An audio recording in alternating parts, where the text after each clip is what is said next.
Hi, I'm Jason Jessup. I'm the CEO of Magna Mining. Magna is a Sudbury-focused nickel copper PGM exploration development company with two significant assets in the Sudbury region. Hello. Hey, Matt. When did we see each other last? It was London. Yeah, it's been in London since May. It's been a little bit. Okay, look, so you've been busy. Yeah, we've been really busy. We have 2 drills turning out at Crane Hill. Okay. We got a 3rd drill that'll be starting very shortly at Shakespeare. We're working on some permitting, some of the approvals we need to do bulk sample and some advanced exploration underground mining. Yeah. We've been really busy. It's really weird. If I'm listening to the narrative, I'm standing enough out there. People seem really excited about this bulk sample because you might be able to sell it and generate some cash. That's not the point, Spade. It's not the point. I suspect it's nice, but it's not the point. What are you going to be able to learn from that exercise with the bulk sampling? Why are you doing it? So back in January, we drilled a hole 13 in our program at Crane Hill. And it started right at the top of the 109 footwall zone. It was actually testing a target at depth. And when we got the assay results back, and we knew we were going to intersect a portion of the 109, but the results were much better than we expected. And we had some semi-massive and some massive sulfides starting, 2% copper, 4% nickel, sort of in that 30 gram range, starting 9 meters down a hole for 5 meters, like decent grades and much more than what the 109 zone has been referred to as a low sulfide PGM zone. We knew it had some nickel and copper, but there's actually, now we're interpreting it as a high grade structure that runs through, or a high grade trend that runs through, where you get this semi-massive to massive sulfide. And so we started a 2nd drill in April to drill some short holes, sort of 25 to 50 meter long holes right near surface to better try to define this high grade trend. And what we're seeing with the news release we had earlier this month is that, yes, we are hitting that semi-massive, massive sulfide where we think it should be close to surface, but it's not reflected in our current block model just because it wasn't well understood. So in areas where we're intersecting 12 grams and in some cases, 30 grams, the block model is indicating, 5 to 8 grams. Right. So we think that with this bulk sample, we're looking at doing something in the range of 10 to 15,000 tons. And we're still waiting on some additional assay results to come back before we truly decide on the shape and size of it. But what we'll be able to do with that is send that to a 3rd-party mill, use that to reconcile against the block model and what our new interpretation is, and see if we truly do understand how this hangs together. And that'll really help us for future mine planning. Right. Okay. Because I think back at the beginning of the year, you'd reinterpreted some data which you bought along with the project, and you raised a ton of money at the beginning of the year. Wasn't it 18 million? 18 million, trying to change, right? And obviously with the kind of block modeling, trying to work out how this structure works. I'm trying to help people understand what type of mining operation could this be? Because, when it's 5 meters or 30 meters, I get that it's super high grade, it's great, but you're going to want to see it do what? What do you need to see this ore body morph into for you to be able to go, I think this thing can be economic? You get a sense of that quite early. Yeah. If you understand that. So my answer to that, and this is my personal answer, we're working on a PEA right now, but my understanding, having worked at multiple mines in Sudbury, have restarted old operations like Crane Hill and Sudbury before when I was with FNX Mining.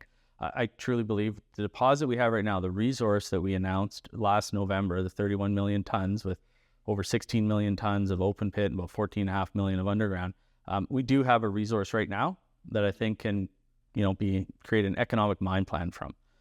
So it doesn't need to get bigger, but what we need to do is we need to understand so we can plan properly. Right. What size of equipment we're going to use, how big do the drifts need to be, different mining methods. Right now, most likely we're going to be using bulk mining methods for probably 90% of the mining that's going to be happening. Okay. So long hole stoping, very similar to what most of the underground mining is in Sudbury. There's also, we believe, great opportunity to have an open pit component because there is a lot of mineralization right at surface, like where we're taking this bulk sample, that could be, low cost mining, and, could be shipped to a 3rd-party mill or shipped to a future mill at Shakespeare, and could also, add to the life of mine. Okay. And so again, it's just, I'm always intrigued with kind of sub $100 million companies, how they kind of keep things advancing, and whether they want to or not, what the strategies are? Like, is it just move things forward enough to kind of stay interesting, because knowing that someone else is going to inherit the problem, the challenge ahead, financing it, actually doing it? But where are you taking this through to? You've got a bit of money in the bank at the moment, so where can you take this through to before you go and have to raise more capital to move things forward, to talk about getting into production? The treadmill that we... Yeah. And that is the treadmill, right? And you hope that by the time the next raise comes, you're going to hit all these milestones, so your share price is higher, and and that's what you want to do, right? So that's a great question, and we have a couple options, and the first option, this is very similar to what I experienced with FNX, where you can do a lot of bootstrapping, or if we're going to go in, we're going to start mining near surface. We're going to go drive a ramp, and that's going to cost whatever. We'll figure that out in the PEA, but you're going to get down and start mining shallow. The first levels we're planning on accessing ore are very shallow, like the 50-meter level and the 75-meter level is where we'll actually drift into ore. And again, and I use ore as a loose term, we'll drift in and test the mineralization. Yeah. But, that'll be shipped, and that'll have some revenues that'll come from it. And those revenues can be used to then continue developing.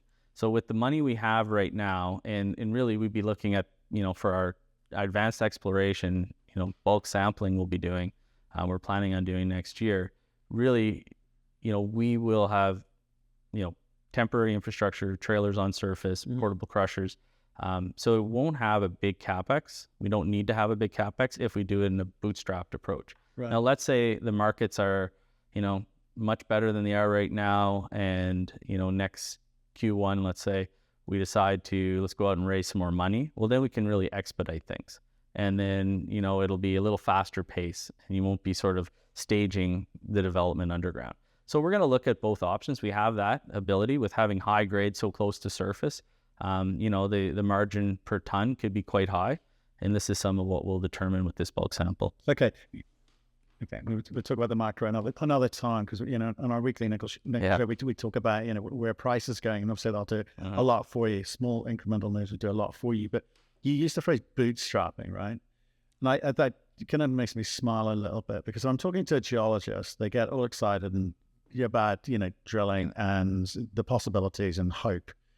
If I talk to an engineer or mine builders, they use phrases like bootstrapping, because we want to know that this thing will work. Do you think you kind of lose a little segment of the audience by being so fundamentals driven? Is there a little bit of excitement, or some excitement from something that they could be looking at and going, you know what, I understand why these guys will win? No, look at that face. He's like, no. Yeah, no, like there's lots going on. So with all the drilling we have, we're going to have, in excess of probably 20,000 meters of drilling this year. We're well on our way to sort of getting close to 10,000 already, and a third drill starting up at Shakespeare. So there's going to be lots of, we think, potentially good news coming from the drill bit. Right. Being able to actually show investors the semi-massive, massive sulfide grades. Is it like, I need to show grades, or is you say, well, actually, if I can understand how this thing, has come together and how it sits and plan where we should go first? Is that more exciting to you, because that will affect the economics positively than putting out the sexy headlines of, here we go? Well, the sexy headlines are always, will this matter or not? Is this a good press release? Is the market's going to care about? Yeah. Or are they going to yawn and, they'll sell down on it? Yeah. You never really know. But what I do know is if we put a solid plan together, and we got people on our team who are, I've worked with before, I have utmost confidence in, we put a solid plan together, we can execute with the resources that we have, then to me, that's a huge de-risking we don't see often in our industry. We're in a jurisdiction where, we have so many knowns and in an industry of unknowns. And so, the ability to get permits and build mines, and the support from local communities, including the First Nations, and, understanding the geology. We got some of the best geologists have ever worked in Sudbury working on our team, and, they understand this stuff. So all of that, I think, is a known. So we build a good plan based on that. We can execute it. And, I think that will create that catalyst, that driver, where we're starting to create cash flow, positive cash flow that can be reinvested. And then the question will be, do we have to go back to the market? And maybe we will. And, maybe it'll be to buy our next Crane Hill, because that's still part of our strategy, is looking at other non-core assets in the Sudbury Basin, which would fit in well with our Shakespeare project, which has the permits to build a 4,500 ton per day mill. And we could potentially build that and have multiple streams of feed coming into it. So yeah, we may have to raise money in the future, but it'll be for a very good reason. Right. And so pre-PEA, Oda is looking into this going, look, this is not one of these super high capex nickel projects. This is high grade, quick, low capex type project. Probably. I know you can't say much PEA hasn't come at. That's what we're sort of listening to here. Yeah, this PEA, it's going to have a base case of toll milling. So selling ore to one of the 2 mills that are running in Sudbury right now. And we're in the process of that. So that in the next 3 months, I hope to have that finalized so that we actually have definitive terms to ship, we'll call it ore, ship mineralization to one of these plants. So, you know, that I think is really key to this whole strategy. And then, you know, from there, it's you know, a lot of growth potential. And, you know, with the diamond drills turning and, you know, we think a lot of footwall potential discovery, yeah, we can pull this off. And do you think and just wrapping up quickly, I know you've got places to be, but do you think it makes sense to allocate more of your money to current assets? You talked about potentially maybe, you know, going out and looking at a bit of M&A at the moment, because it's a funny market at the moment. I think if you know what you're doing, know what assets are good and not so good, perhaps you can pick up some deals quite cheaply for future value creation. Right now, where's the value that's going to drive your share prices? Are just sticking to what you've got right now? Well, I think in the short term, and I say short term, sort of the next, call it 12 months, I think, yeah, definitely we have a lot of things we can do with the current assets that we have. We're still, you know, we have an application we've submitted for the U.S. Department of Defense Title III program for Shakespeare. So, you know, although we're doing some more drilling out at Shakespeare, it's actually on some regional targets that we think have some real good potential for new discovery. But really, we're going to, you know, not push Shakespeare too fast. But at Crane Hill, lots of exploration potential. We believe we can start getting underground, demonstrating that, yeah, we can build mines. We can do them successfully, do them on budget. And, you know, based on the drilling that we did in the short hole program and our better understanding, we think some of this early mining that we're going to do is going to be much higher than what our block model is saying. So I think that, again, is a real positive. And we start looking at, you know, some of the grades when you're talking of, you know, nickel plus copper of 6% and, you know, plus 10 grams of PGMs, you start shipping that kind of material, that's pretty high margin and, you know, could create some significant cash flow. So I think once, you know, the market really realizes that this is a real new producing high grade nickel project in Sudbury, I think we'll stand apart from almost any of our peers. You see it. Great seeing you, Matt. On the streets. So, I mean, it's pretty busy out there, right? Yeah, it's a great crowd. It's a lot of energy. Yeah, and some, especially for you guys, you kind of got a few U.S. Department representatives in as well as the kind of Canadian governments, provincial and federal. It's interesting to sort of see the government's actually starting to pay attention to mining. It's almost hard to believe. It's like, am I dreaming that the governments care about mining all of a sudden? But it's fantastic. It's tremendous support.